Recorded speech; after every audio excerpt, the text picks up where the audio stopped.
Step 5, acknowledge and validate. So this is one of the most important steps in the entire method.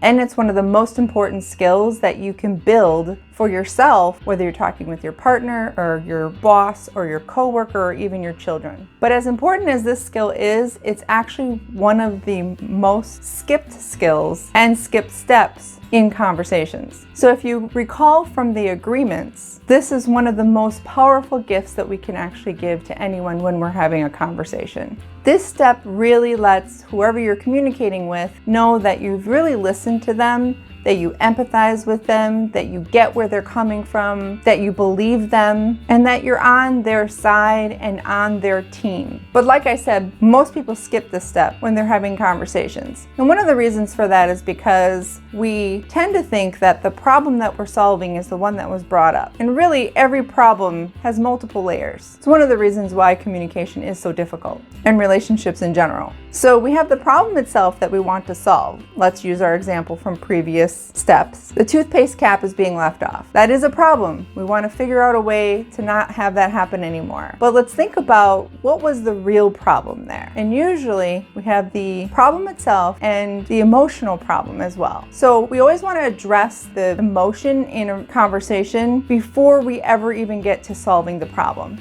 And I'm going to say that again because it's so important.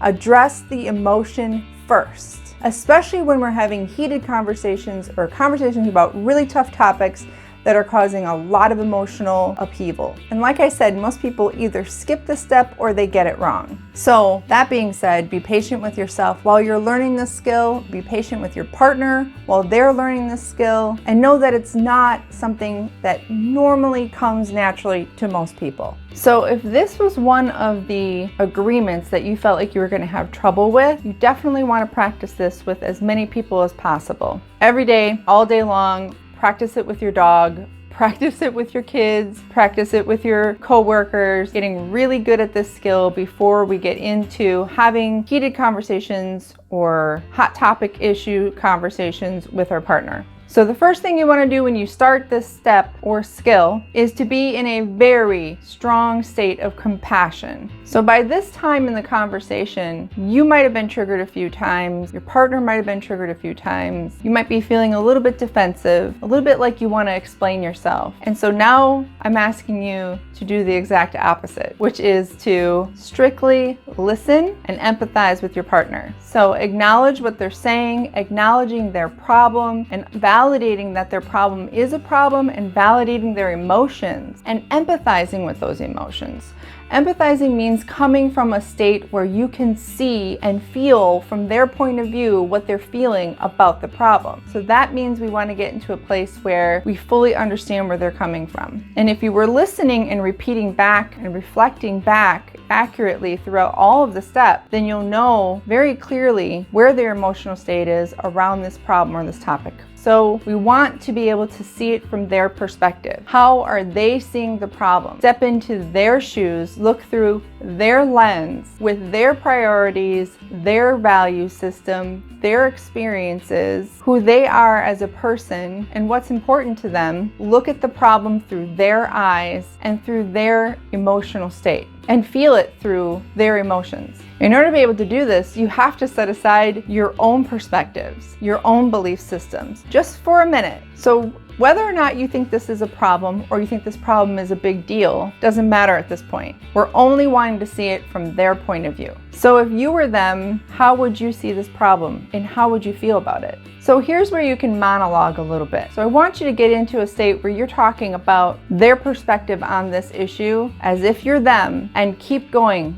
Give me a whole paragraph here. So we're going to drag this part out longer than any other step. We want to be sure that they know that we understand them and that we're on their side and we empathize with them. So it's a really good idea to use some of the wording that they've already given you throughout the conversation when they were explaining the problem and explaining the need and the importance. But then you want to add in your own pieces as well. So we're going to be combining acknowledging and validating over and over again throughout these sentences. And I'll give you a few starters to get you going.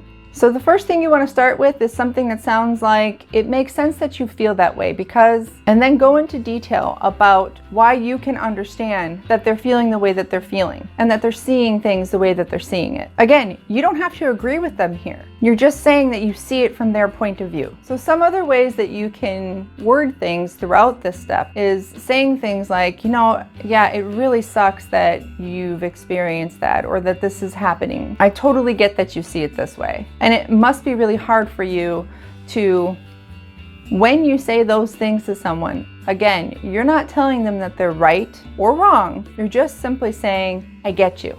And when you tell someone that you get them and they really understand that you do, they feel finally heard. And a lot of times that's half the battle, if not all of it. So another helpful tip is to say something like, I can relate to this because, and then state a similar situation or a time when you felt the same way or had some similar experience about something, or maybe your own agreement on the problem itself. So remember, go on and on and on here until you really feel like they know that you're on their side.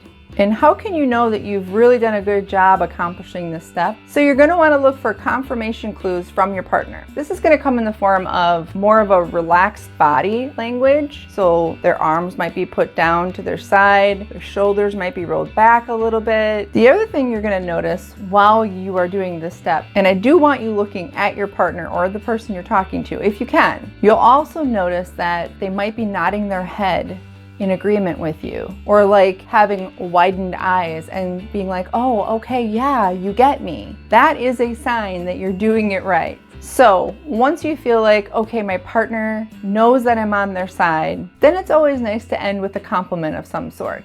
Now, the compliment should usually be related to the topic at hand. So if it was something like the toothpaste cap example we talked about, you might want to compliment them for always being so efficient and always caring about how clean the house is. So by the time you're finished with this, the sword and shield should be let down, and the two of you should be now in a good spot to start moving towards solving this problem together as allies, rather than fighting about what the problem is or how important it is or who's right and who's wrong. Again, that's why this step is so important. We're addressing the emotions and we're getting on the same page with our partner so that we can then move into actually solving a problem. So again, remember, never skip this step. Get really good at acknowledging and validating everyone in your life so that it becomes a normal communication reflex for you, so that when you're using it in the 10-step method with your partner or at any point with your partner, that it's going to come out naturally and flow easily, setting the conversation up for success and to be very effective and productive.